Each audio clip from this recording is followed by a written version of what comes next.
In Surah 4, 171 and Surah 5:16, whoever, and supposedly Allah revealed the Quran, well, whoever this Allah was, he was ignorant.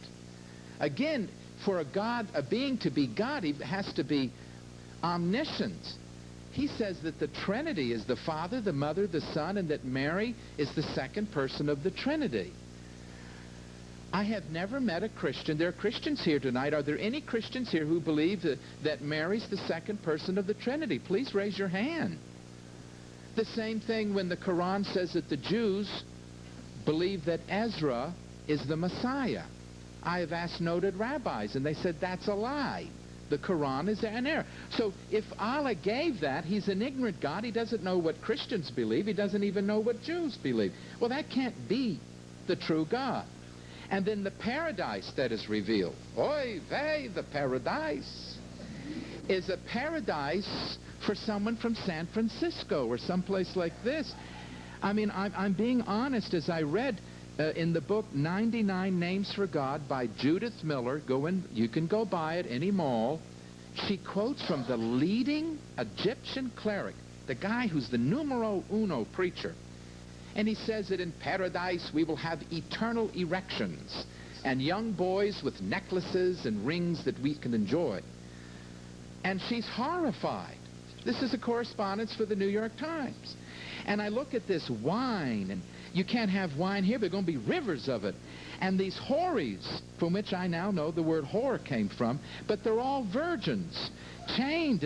And I look at this and I say, this is paradise only for a pervert, someone who is sexually twisted. And what about poor Muslim women here? Are there men waiting for you who are virgins, and you'll get to have sex, some kind of eternal thing for you? And I said, mean the woman in eternity's just on a couch? That's it? This doesn't sound like God to me by any stretch philosophically. And then Allah supposedly speaking in the Quran, and he can't get his grammar right. I have a book which lists it. He confuses genders and numbers. I mean, if two people are going to the mall and you say Fred and Sam are going to the mall, but if you told me Fred and Sam is going, you'd say, now wait a second, that's ignorant. You can't have a plural subject and a singular verb. Or if you have gender confusion, how in the world can this be Allah if he can't even talk right? He's talking as if he were Muhammad, a semi-illiterate Bedouin, whom some writers describe as like Alibaba, the band of all the thieves. So that you look at this and you say, well, how can that be Allah? Also, Allah supposedly contradicts himself all the time. In one place he says 8 days of creation. Another place he says 6 days of creation. The book that was written against me finally concludes that 2 plus 4 plus 2 is 6. And I said, if your religion can't add 2 plus 2, if Allah cannot even add 2 plus 2 is 4, plus 4 is 8.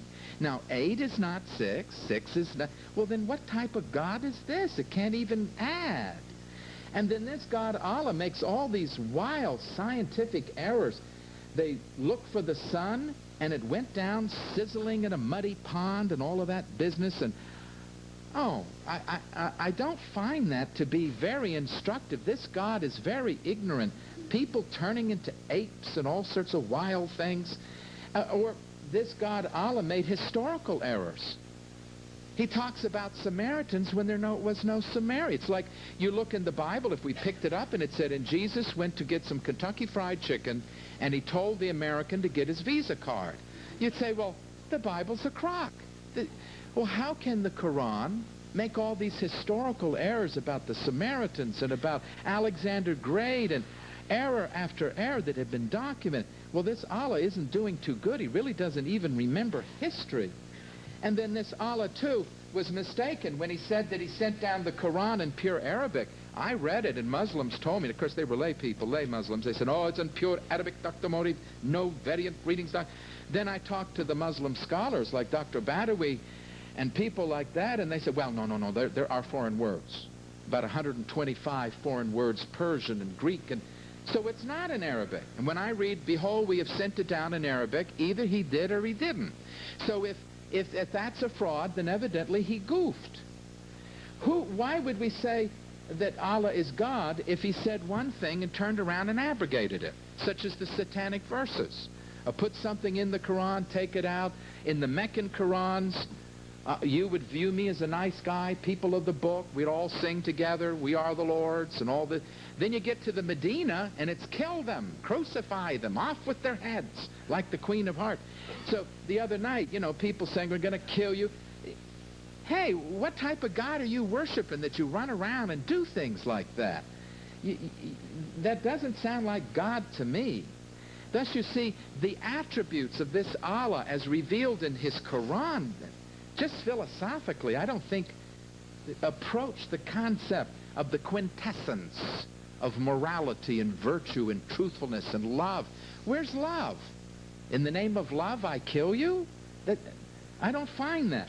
Well, what about the nature of this Allah? Remember, we learn in Galatians chapter 4 and verse 8, the Gentiles, he said, you used to worship gods who were by nature no gods at all.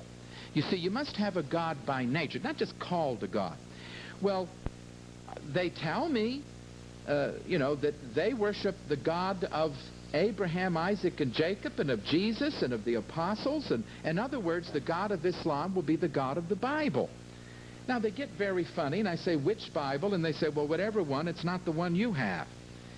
And I said, well, which one is that? When was it? Obviously, in that one passage, and they said, what about this? He said, go ask the Jews to look in their Torah, and they'll tell you. So evidently, in the 7th century, he did have access to a Bible that wasn't corrupted, and I can go to the 1st century, and I have, there's plenty of pre-Islamic biblical texts now, so I can say, well, let's check and see. Well, Allah is not the triune God of the Bible. The Father is God, the Son is God, the Holy Spirit is God. And you've got to remember, when Mr. Ali depends upon the Jehovah's Witnesses like D-Dot for the arguments to try to say that the Bible doesn't teach it, is the same thing as for me to go to Louis Farrakhan for the interpretation of Orthodox Islam. The Nation of Islam, the black Muslims who believe, well, Farrakhan says he's Allah, okay? He's the Messiah, he's Allah. Wallace Ford. So that you must understand, to go to apostates like Jehovah's Witnesses for the proof that the Trinity is not true is the same as me going to Louis Farrakhan for the proof that Allah is a black man who lives at this street right off of Chicago. It doesn't work.